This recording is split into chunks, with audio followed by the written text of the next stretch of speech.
this video is going to be about 10 things that annoy me. And not to be negative, but I think you notice things more when you're retired because you're not just being leisurely on the weekends anymore. You've got the rest of the week. So join me for a cup of tea. I'm Sandy. This is my retirement daydream, and we'll just sit here and have a chat for a minute. So the first thing that annoys me is ageism, and that's something we can all relate to out there. Um, there's not a whole lot of legal recourse. We know that it happens and is happening. Seniors are very easily dismissed, especially in the job market. And it's almost like seeking a job at our age is almost futile.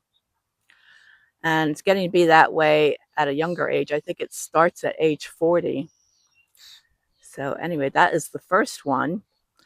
The second one is poor customer service. I think that's gone way downhill since COVID. You walk into a store or a restaurant and it's busy. Sometimes it's not real busy. There's a lot of, you'll see a lot of people behind the counter, but nobody's paying attention to any of the customers in line, especially if there's a drive-through. And nobody says, "Hi, how are you? We'll be right with you," or "We're a little bit busy right now. We'll get to you in a minute." There's like no recognition at all, no acknowledgement that you're standing there, and that makes me a little crazy. And an example of that, where we went to Dairy Queen, there were 6 employees, including the manager, and all we wanted was like an ice cream cone. And everybody's fluttering around, mostly at the drive-through window. And even the manager stuck her head out and didn't say anything and retreated to the back. And we must have stood there for about 20 minutes to get this ice cream cone. I just think that's so rude, but it doesn't seem to be a thing anymore, for all these places and businesses that we go to. And the other thing for customer service, um, poor health practices. Now, my husband wanted to go to Taco Bell, which I don't like eating at Taco Bell, but I go along with him.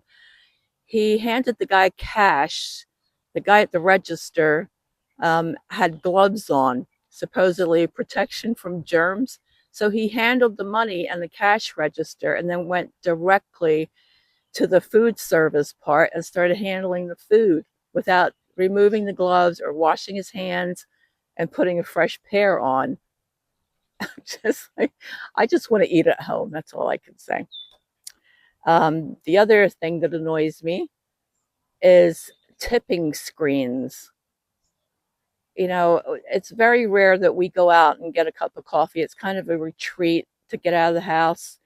And you pay like $5 or more for your cup of coffee. And before you pay, a tip screen comes up.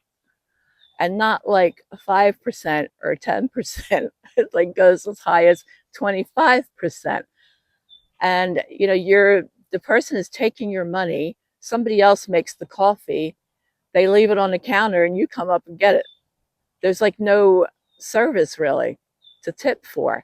And then on top of that, to be told what to tip, that annoys me.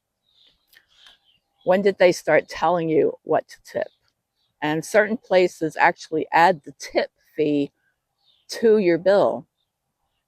There's no choices. So the other thing, recently we had to book a flight. My mother-in-law very generously gifted us a trip to Hawaii.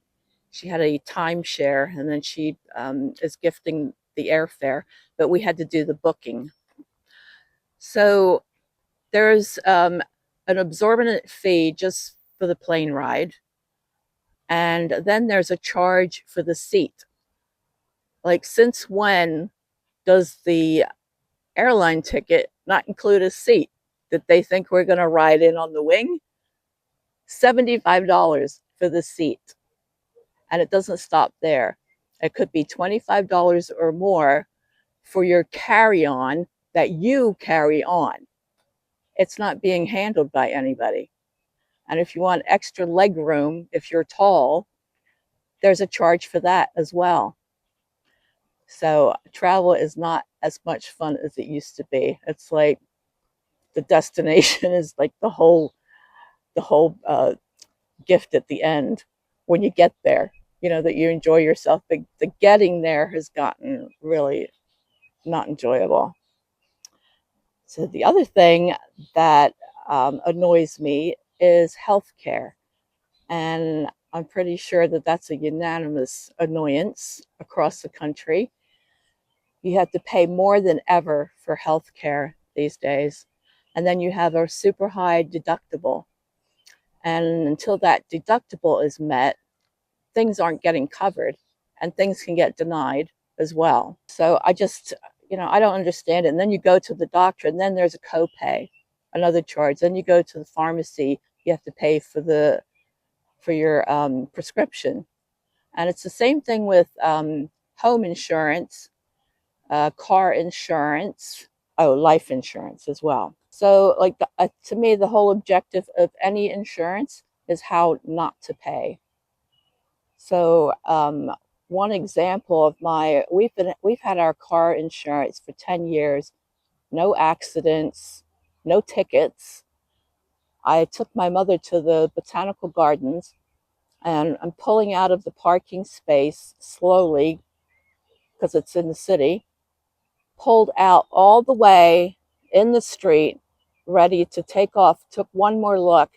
This SUV comes flying by and scratches the front of my car. Not dented it, just like scuffed it. Like the back of her car hit the front of my car.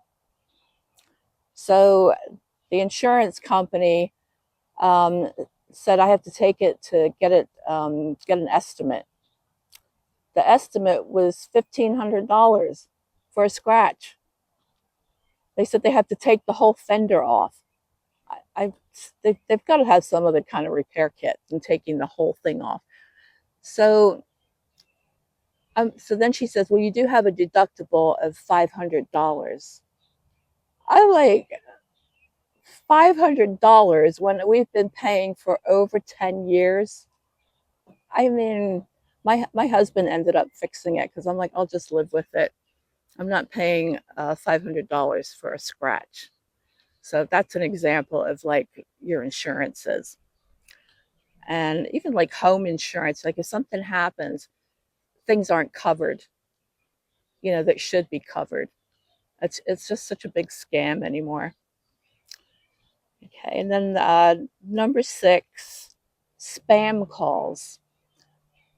They can put a robot on Mars, but they can't figure out how to stop spam calls.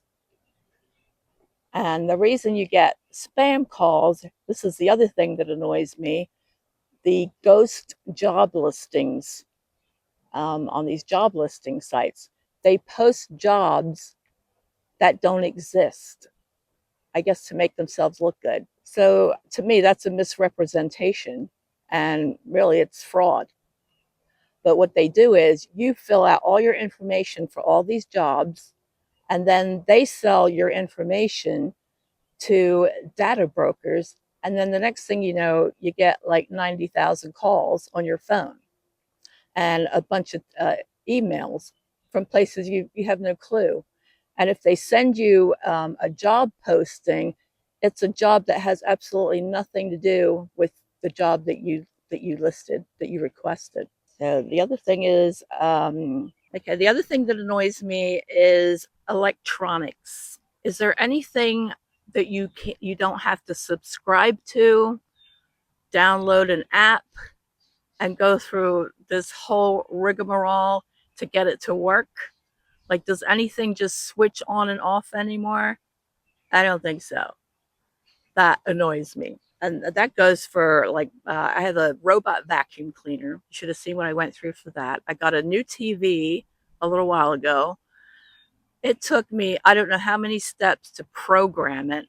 And then you've got to put your info in again from your phone and your credit information, even though you're not getting charged for anything with that TV.